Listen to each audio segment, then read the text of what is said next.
Yeah. It's pretty well. Not the best, but it's fine. Okay. Is that it? Yeah. Shall I start now? Action. Hello, we're here with some of the cast and crew of our short romantic comedy Stuck, and we're incredibly excited because we've also got Lucas Ferrara here, who's flown especially to speak to us from New York. No, he hasn't. We're one of his many projects, but we're really delighted that he's here with us this evening. And so we wanted to do a little chit-chat with the cast and crew and with Lucas as well to tell you a little bit about the film. So before we do that, I just would love everyone to we'll start with me and then we'll go around because we'll talk to Lucas in a minute and just say who we are. So I'll start. I'm Vanessa and I'm the writer-director. My name's Callum and I'm the DP. My name's Marie Sophie, I was the first AD. I'm Simon and I'm one of the actors. I'm Henry, I'm one of the producers. I'm Emily, I'm also one of the actors. And I'm not Emily. Or an actor. Nor an actor, right?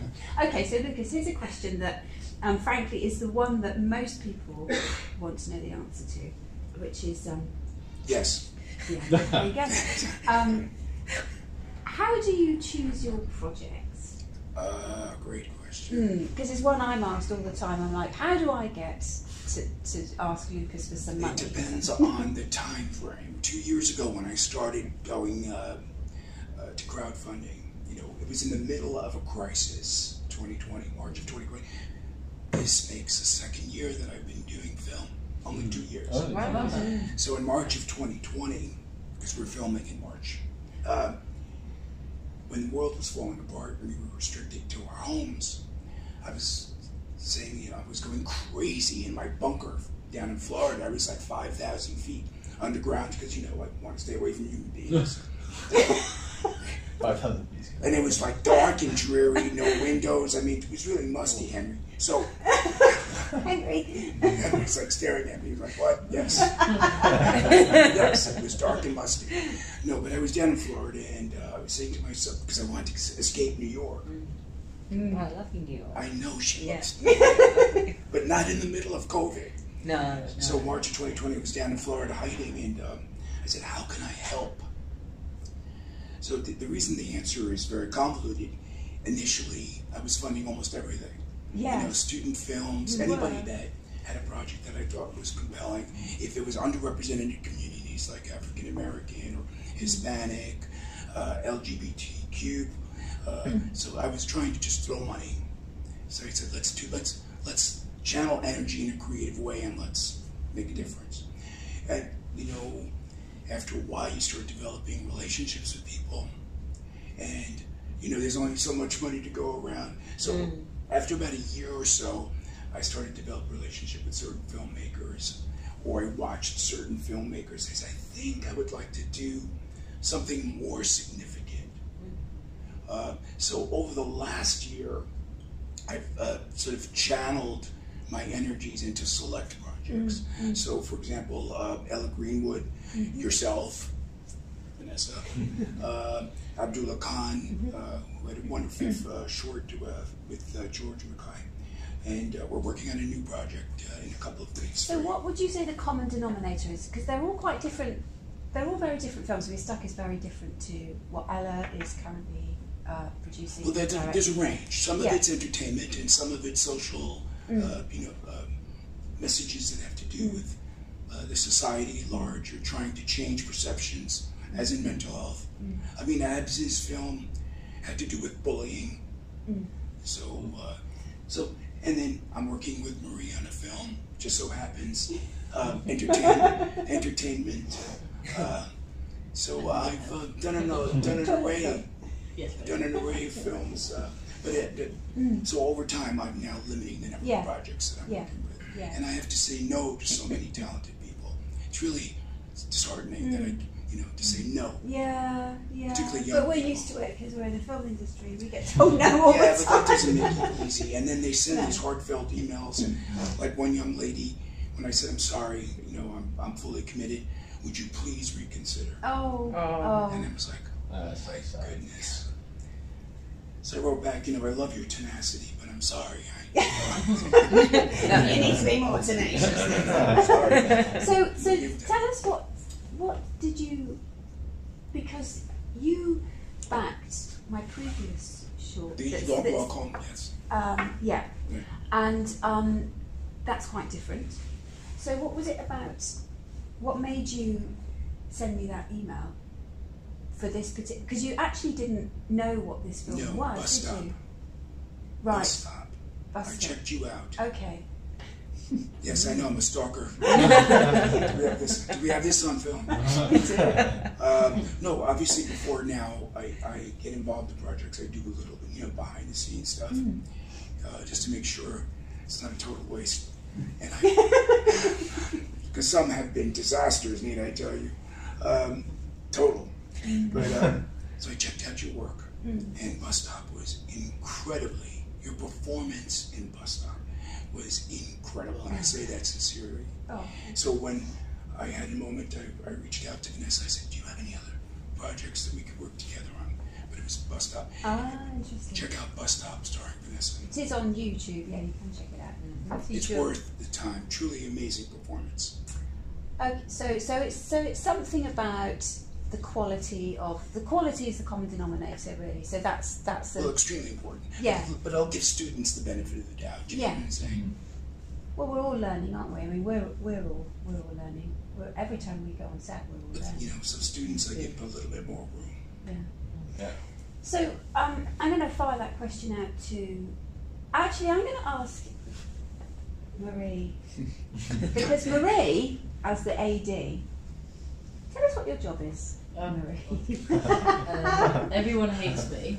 I don't.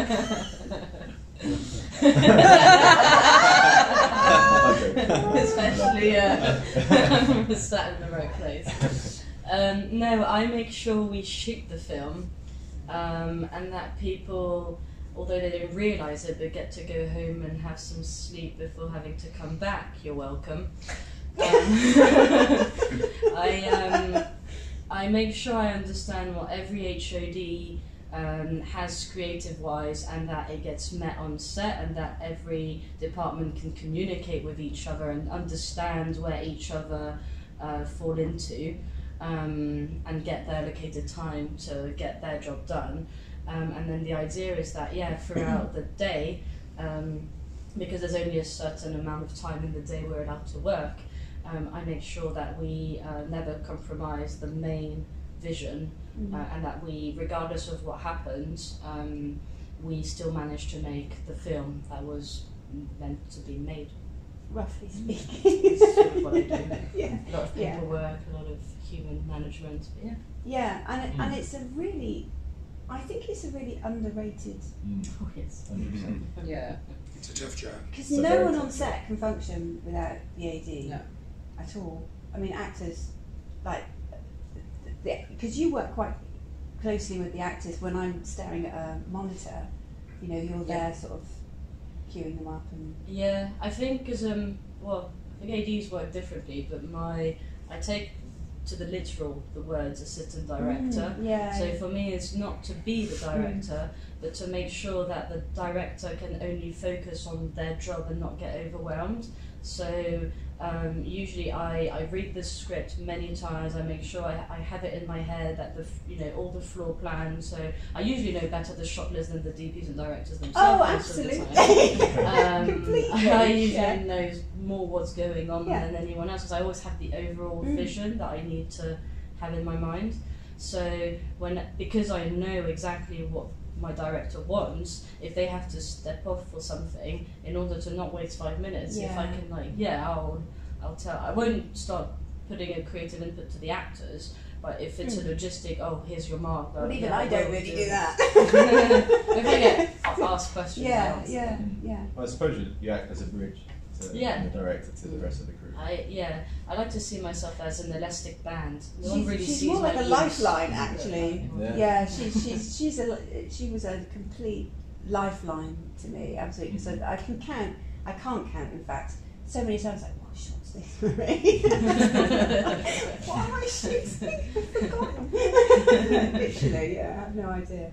But okay, so Henry, tell us how because you weren't meant to be doing this film, were you? Really? No. No. yourself your day job and how you got involved. So I got involved. Well, I'm a writer, actor, producer, and writer. And I think we met because I sent something that I'd written, and Yes. you were interested in directing it, and then that's That's not all so- done. That's a bit planning said. Yeah, and then I think I've worked as a producer as a co-producer on bigger projects like features and stuff. So I've been very keen to sort of work on push my own producing as a self. I don't know, I'm not explaining myself, but like just on my own. Yeah. So I've got a couple of projects that are, and this was great because I really liked the script and we got on very well, and I thought we'd be very easy to work together. And how long were you? Yeah, I got COVID. But yes, it was a very easy project to work because I think it was I think the dialogue was always there. It was we came across quite a few. You'll know, Marie, as well, that a lot of things happened because of what was going on in the world, but it was very easy to adjust because I think everyone was kind of Now, on the for same those page. keeping track, Henry was the first switcheroony in this beautiful project. So, yes, so I just want to make sure history records this. we had a few. Or that Caleb records Yeah, this. we had correctly. We did, because one of the things I think, one of the most important things I've learned about filmmaking, and I'm going to come to the actors in a minute as well, is that you have to be able to pivot. You cannot go, no, this is how I was going to make it, because it won't work. You have to do what's best for the film all the time. Which includes dumping her husband, because Matt was going to be. No, you told me I could be honest. I asked you. Yes, but not that. This is going to be on the BBC. And we're all going to get arrested. Matt was actually the first producer on this. Yes, that's right. Matt Bailey, if you're paying attention. Matt, was going to be the producer. And I got an email, and Matt's back there with a gun, so I have to be careful.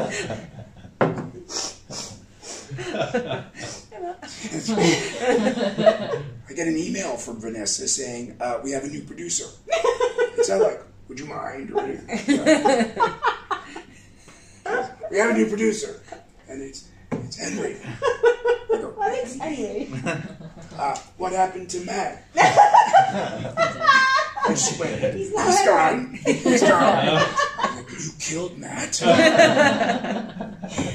that was the first change for one of many changes that ended up. And one of the things I was going to say before we move on from me is how patient you've been and how understanding you've been of, in fact, the complete roller coaster that independent filmmaking always is. But this one was particularly because of all those COVID restrictions that suddenly came in. Then we lost our main location. Lost actors. Yes, we lost our first actor because they went to another country. Someone decides to go on vacation in the Anything middle not of to COVID. Everything was COVID related, and everything Yeah. was you couldn't do anything about it. It was totally, it. But what I've learnt is the film will find its own feet, and you will end up with the film you were meant to have. It never feels like, it found itself, and it found itself in a way where I'm so pleased with what we've got. It's just such a beautiful, beautiful film. And then I was meant to be in it, and I'm so glad I'm not in it, because these two, oh my goodness, they're amazing. And everybody on set was like, chemistry. We were all like wearing heat-proof clothing, fanning ourselves down. You guys don't need to kiss, but we can, right?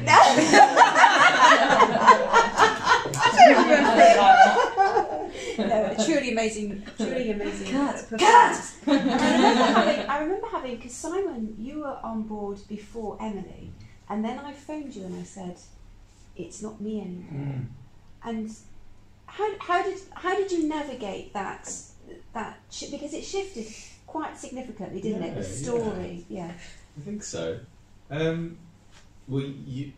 Vanessa's very smart, and she made a very good instinctive call. As I think a lot, I know you really make decisions based on, that gut feeling, and it was.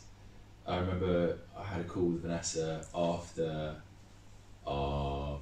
reading. No, we didn't read, did we? No. After the costume fitting, we first met and we travelled back together. Yeah. Maybe we voice noted, and I was like, Emily's great. I think we're going to be really good friends after this. And she was like, yes, that's what I knew it. And so yeah, it was very easy. But yeah, it was a bit of a sort of, and even when mental I shift. Approached you, Yeah. that was a bit like, I think you'd be great. Do you want to do it? Yeah. Yeah, I think we both were like, oh, I think this will work really well. Yeah. But I mean, things change all the time, and then the location changed after Emma coming on board. So that was almost not quite, but almost like a different genre or something. Completely, and that's why I then made that very last minute. Send you a message or whatever. It was, you did like a week before. Yeah, because I was like, I cannot do this because we moved the genre of the film from being a format I was really familiar with. I'm like, okay, I can do this. This is fun. I can be in it. I can do it. And then it turned into like a hybrid. But actually, the best thing for the film. I mean, absolutely, because we were like, oh, and they were like, oh. But then I thought, I can't be in it as well. And you were like, please don't be in it. Well, I wasn't saying anything.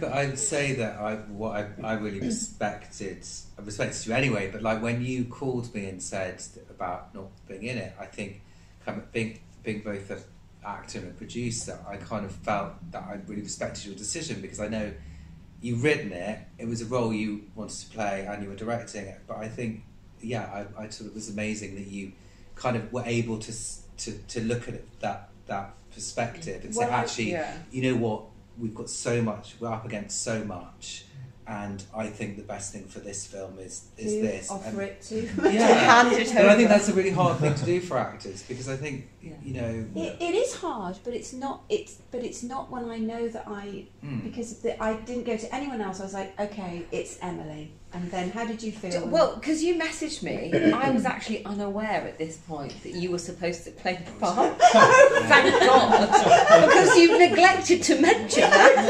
I was like, oh great, I'll do a film. Sure, it's next week. And then I was like, when did you find out then? On set? I think it was on set. And I was like, oh, okay, cool. But so the thing that I mostly found was because I didn't have much notice, and so it was a week, and I met you, and I was like, yes, this is amazing, we get on, we click, it's not going to be a problem. And I thought, oh my God, I've been dying to do some comedy, something lighter, and have something for my reel. And then, I don't quite know what happened, but I drove home after the last day, and I switched the engine off in my car, and I went, oh my God, I've played a comedy like a Greek tragedy. What? And I messaged Simon and Vanessa in panic, going, what have I just... I remember that. What have I just done? Oh my God, I forgot! I genuinely forgot because I think it was first project back post-COVID. I'd literally just had COVID a week before, no, 2 weeks before. And I had the brain fog, when you're just in that. And then it was just the way it was written was so emotional. And I remember you came up to us just before one take and you said something. I don't know what it was. You just completely set me off. I know. I was sorry about that. Oh, it was wonderful. I was like, oh my God. And it's just, I think the way you wrote it, you got under the skin of this person. And I just saw her as this really kind of vulnerable, heart-open woman who was in this moment, this beautiful moment with this stranger who comes and just sees her. That moment when you feel like someone you don't even know has seen you. And that's what I said to you. That's what I said to you. That was it. And then I got home and just realised I thought I was in, I don't know, Romeo and Juliet or...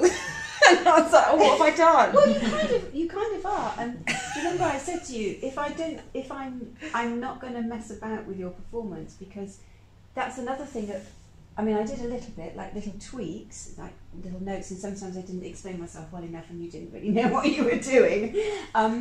But I think what's important, once I have brilliant actors and brilliant crew, is to let them find, it's the same with the crew as well, let them find, you know, what this is going to be, and then if it's not working, you know, well, would you tweak it a little bit? But the reason I had you in the past is because I knew what you do. And I had an idea, even though I hadn't worked with you before, of how you would play it.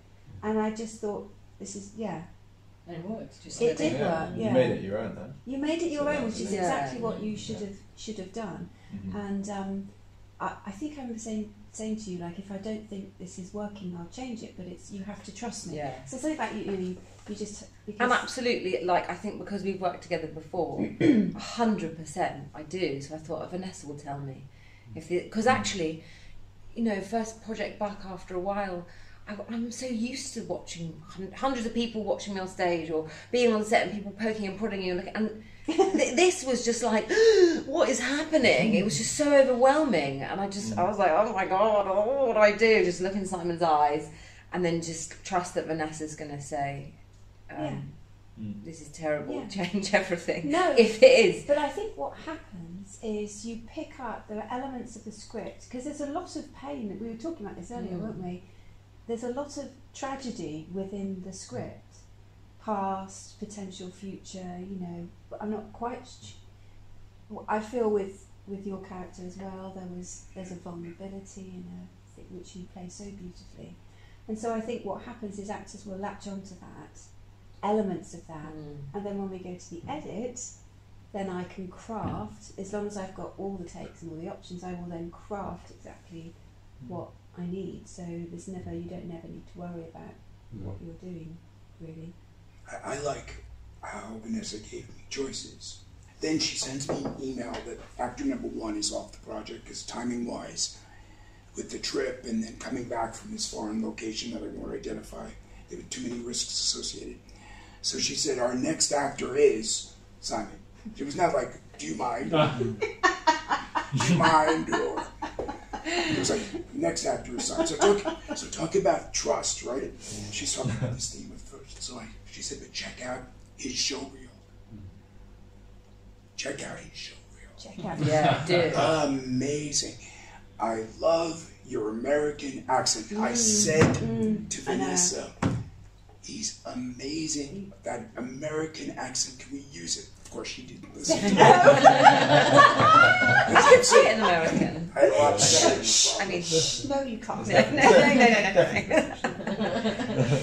Yeah. I have to say though, I turned up on the set on the first day and I got really, really excited because I was like, oh my God, the aesthetic just looked like a Wes Anderson film, and I was like, suddenly it just all became clear to me after, you know, having stepped on a week before and not really knowing, which actually turned into such a blessing because it was like, oh, I'm just here, like, dress me, tell me where to stand, and then I'll just do it, and not really having talked about it too much or like ruined the magic of it. I was just suddenly like, oh, I'm in this world, and what am I wearing? And like, oh my God, these people, like, it was great. It's a completely different world. Callum, talk us through the aesthetics that we came up with. So I'm so happy every time anyone says it looks Wes Anderson-y, because that's exactly what we were going for from the start. And the fact that we lost our, initial location or our main location, it gave us the opportunity to really throw that style, at it, because we had space, we had height, we could create it from the ground up.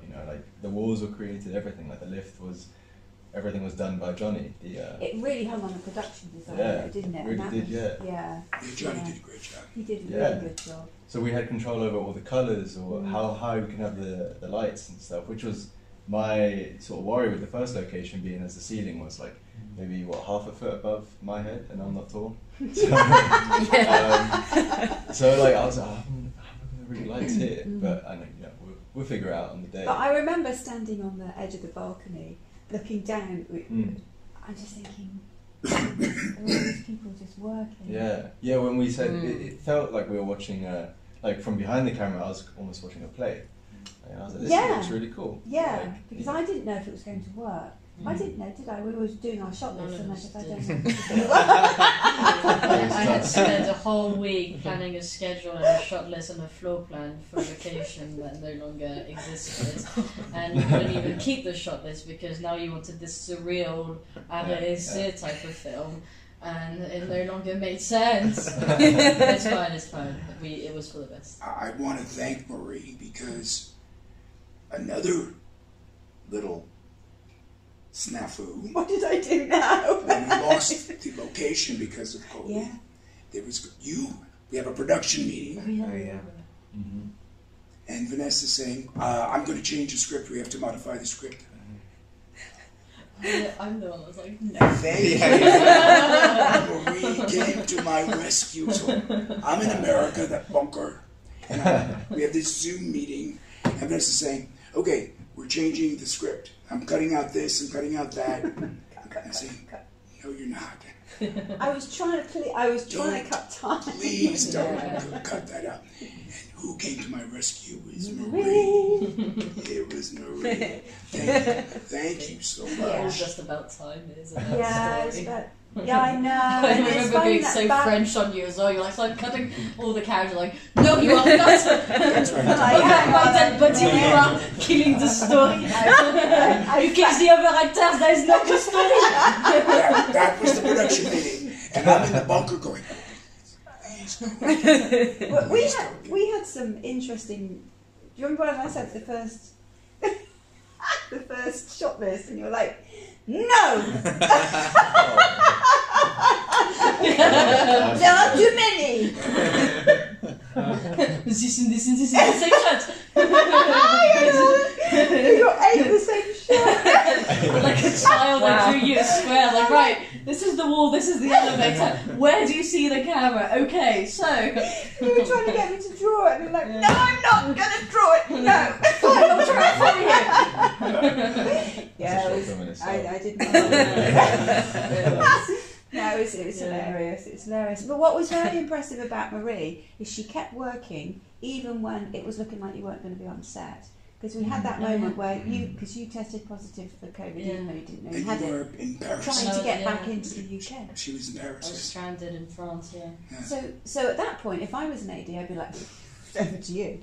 But she was like, okay, so I can be doing it like virtually, and I will tell Matt what to do, and then he can come back and tell me what's gone wrong, and then I'll tell him how That's to actually fix crazy. it. And I was like, that's not going to work. But No, I that's love very works, that sorry. she just kept working. She just That's kept amazing. working, which was amazing. Yeah. I was ready to be on your shoulder.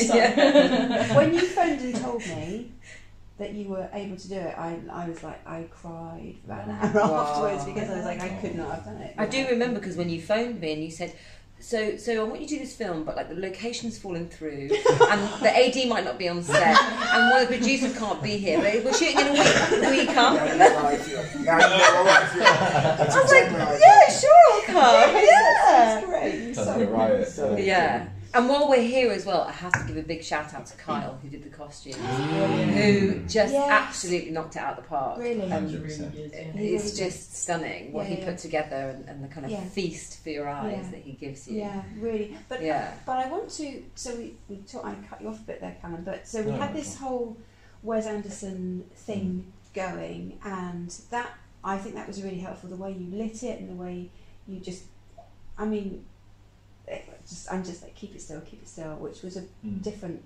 thing for you, wasn't it? Because you were not used to that kind of. Yeah. Neither was I. Yeah, That yeah. kind of just symmetry thing, and you're very. I just want to say as well, you're very good on set because you don't have a god complex. And often you get that with DPs, and it interferes with the actors, and they start directing, and all of that sort of thing. And I remember saying to you, I know you don't like this thing, but can we just do it, please?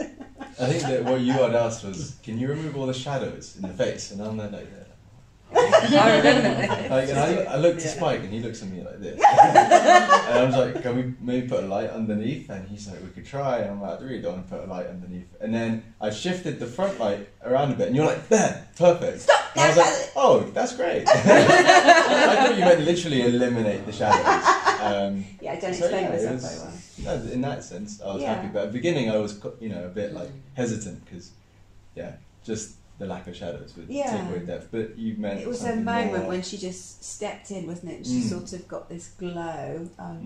But we worked really hard to try and create this world, and then we had Kyle with his beautiful costumes. So I want to ask Emily and Simon, because these characters are hyper real, and yet it was very important to me that you did exactly what you did, which was also make them truthful and authentic and believable and accessible and real. How did you approach that? I mean, you didn't have very much time. Is it literally you just go on and it works because it worked between you, or did you spend more time? Go on. I think we work in slightly different ways, but what was lovely is that from the beginning we were like, okay, Simon said, how do you work? Okay, this is how I like to work. Let's try and do something that will bring out the best in both of us. I definitely switched up my process because I didn't have much time. So if I don't have time, then I go completely on instinct. I have to just let go of all control, which is terrifying. It is. And really just trust the people around me and try and just be in it. But I think the only way to do that was to have you. Yeah, you have to. You have to have a. Well, I think you can sort of do that on your own, but it's not as good.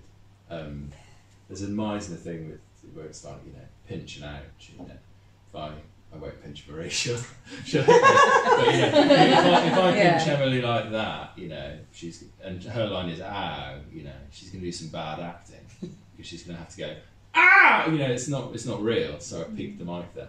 But if I pinch her really hard, then she doesn't need to act because it's a sort of interactive thing that's happening between us. Now, as Henry and Vanessa know, you don't always get on set anything from who you're opposite necessarily. They might work in a very different way, and it can still work beautifully in the edit, but it makes your job harder. But we were very lucky that we had a great connection.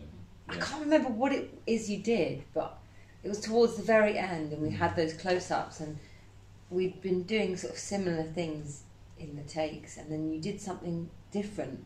I don't even know what it was, something really small, like put your hand on my arm, or like, and I was just like, and it's just that slight difference, it surprises you and it makes it fresh, right?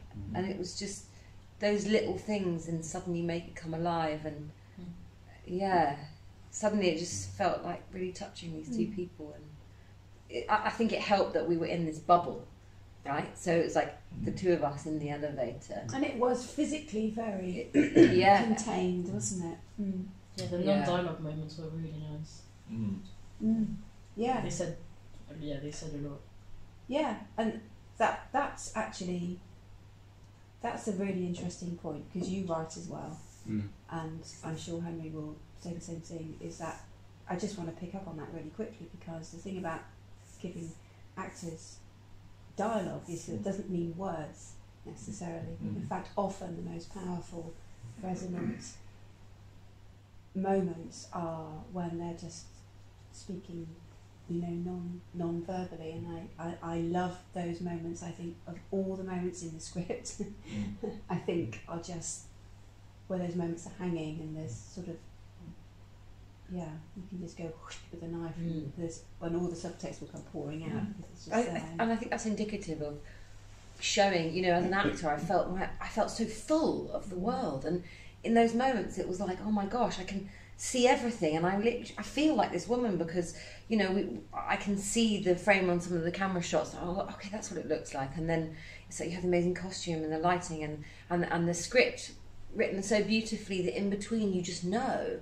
And then that little bit of backstory that we kind of was there and created, and then being in the moment together, and suddenly you're just like in the middle of this world that's so real. And I think often on screen people see the actors and sort of the costumes and whatever, and they go, oh, that's lovely. but don't realise there's all these people behind the scenes, like creating this magic for you. And actors, we can't do that unless we have that incredible artistry around us. Yeah. Creating that bubble to step into. Yeah, so I'm going to come back to Lucas in a minute, but Henry, as a producer, thinking about what Emily's just said, what do you find? What if you were going to give some advice to someone who's thinking about producing a short film? What would your sort of like blueprint be, or your warnings? Well, I think just like be prepared for changes, and I think just not get, just be available to make changes, and I think that's why I think we all were in that position to we knew how to get it done. I think always have I kept saying to you, I think sort of, have you got another plan? Have you got another plan? If it's possible, and it's like, but I think that's it really, and then just know but I don't think there's any a right way of doing things. I think it's just feeling out what, and I think it's having that, what we had was understanding of staying calm. Yeah, staying calm. Staying calm and going, well, if this isn't going to work, then what are our other options, and how can we figure it? And I think that's what I'd say. Is just give yourself, and I think you will never have the time that you need. No, so you have never. to kind of work out, it's always going to be quite rushed towards the end. So I think as long as you're aware of it, and you can only do so much that plans in advance. Just stay calm and open to possibilities. Yes, change and possibilities. Yeah, because there's always a solution. Yeah. I think I would just want to say this before I come to Lucas. I think one of the problems, one of the lies filmmakers tell themselves is when they hit a problem is, there isn't a solution, and there is a solution. It's just they don't like the solution that they see. And I think it's about having the courage to go, here's a solution which I don't want to do, but I remember with my first film, which I made a terrible first version of because I didn't know what I was doing. I had to, seeing him, I had to reshoot the whole thing, I think probably 3 times until I was happy with it. And that was just because the first time I tried to not make all those changes I needed to make, and the second time I I have to recast, recrew and everything. So I'm glad I wasn't involved in that No. You think I'm bad now? I am so happy. But Lucas, I wanted to ask you. And then we'll wrap up, I think. So you've embarked on. You come from a background that's completely different. It's nothing to do with the creative industries or film or anything like that. What have you taken from this? What have you got from this? What's been disappointing to you? Because I think it's really interesting what you said about filmmakers you've been involved in films or crowdfunds or whatever that have disappointed you. I think it's really interesting that filmmakers know about that, because filmmakers often say to me, "Well, how do you raise that? Why are you always crowdfunding? How do you manage to run all these crowdfunds?" And they forget to look at sometimes the things that are stopping people giving them money or stopping people coming back to them again. So there's that. What could you tell us about that? And also, what have you enjoyed about the process? What have you learnt? What is making you stay with it? Do we have enough? You've got 3 minutes. And Marie says 3 Marie minutes. There's a time now. You don't realise how tough those questions are. I think the problem with many filmmakers is they don't want to hear the truth.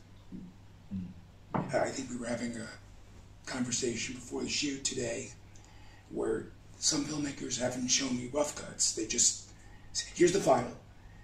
And I look at the final and it's like, no. So I call them up and I say, "Can we talk about this or that?" And right off the bat, some will say, "No, this is my vision. You're just the money person." So this is not a partner or a person or a company that I would be interested in working with again. But to answer your question directly, some people are just not receptive to the truth. It's almost like everything else in my career. relationships. Yeah. You know, people don't want to hear the truth, and then we've been taught, how are you? Fine. Because people don't want to hear, well, I have this pain, I have that pain. Elevator chat. You know, you're not supposed to, which ironically is what you're not supposed to engage in substantive conversation. You know, and so this is breaking that. So it's been interesting that I've tried to be truthful. I think that I owe the people that I work with honesty. Now, I may not be right, but at least I have an opinion that should be heard. If you don't want to hear what other people have to say, that's problematic. You're in the wrong business. The other thing is, I think when you do crowdfunding, people forget that their video pitch is probably one of the most important things that they have to do. Because I was attracted to your project, The Long Walk Home, because of your pitch video. And the pitch video, I saw the quality, I saw your presentation, and it enticed me. So that pitch video is pivotal. Because if it's a rinky-dinky little, 5-minute, I want money, please give me money. No. Do you know the one I really hate? This story really deserves to be told. I'm like, does it though? Why? Yeah. But you have to show it to me. Show it to the viewer. Don't tell me. Show me. And the most successful projects are the ones that the pitch video really was representative of what they were capable of. Do you know I have a golden rule with my pitch videos, which are not terribly technically polished, as you know. Callum doesn't shoot them, I shoot them, which is why Matt's coughing there going, Matt the Duke. I have a rule which is what I say to people when they say, oh, what should I do my pitch video? Never ask for money. Not one of my crowdfunding pitch videos says, please give us the money. It says, oh, isn't this going to be exciting? I agree. Would you like Don't to beg. come on board? Don't beg. Yeah. Let the work speak for itself. So if the pitch video is strong, then people will look, people will read, people will inquire. So what have you enjoyed about this? What are the moments that will stay with you, apart from me changing my mind? Let's give you the short version because we don't have enough time. We have 1 minute left. Before I went into the practice of law, I was always a lover of the arts. So you have to have the love in the art. And it was one of my regrets that I ended up doing real estate and litigation. Now, no offense to my colleagues out there, but real estate and litigation is not the most fulfilling kind of profession or avenue that and I always look back and I said, I wish I had done more in the arts, maybe entertainment law, but that wasn't the path that was available to me at the time. It was litigation, real estate in New York.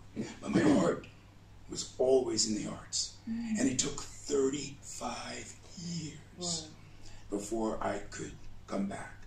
So COVID did me a favor. Thank goodness for COVID. COVID did me a favor because I was able to go back to my first love. Oh, I like that. That's a great note to end on. Thank you.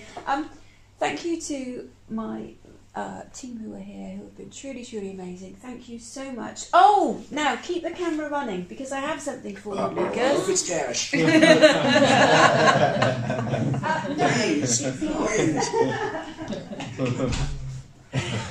It's a £10 voucher for Tesco. This is the problem. We all checked in. I hope the camera keeps running for this. I don't know how you're going to open it, but please could you open it now? I know what this is. So you're going to use some idea. Oh, I think I have an idea. I suddenly think I have an idea. You want me to open this? Yes. Yeah. I wrapped it really badly. Can we have everybody help me out? Let's do this as a group. Simon, You ready? I have a friend Oh my goodness.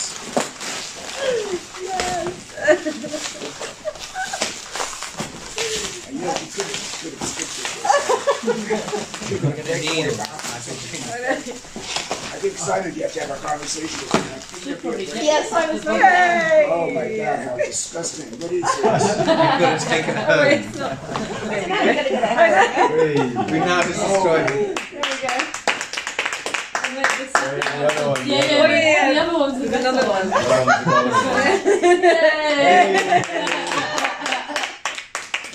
This is what I look like dead. And in your That's what I look like at night. She asked me for a picture or what do I do on the weekends. And thank you so much for joining us, and I hope you'll follow the progress of the film as we take it from edit to big screen. Thank you so much, and thank you so much. And cut.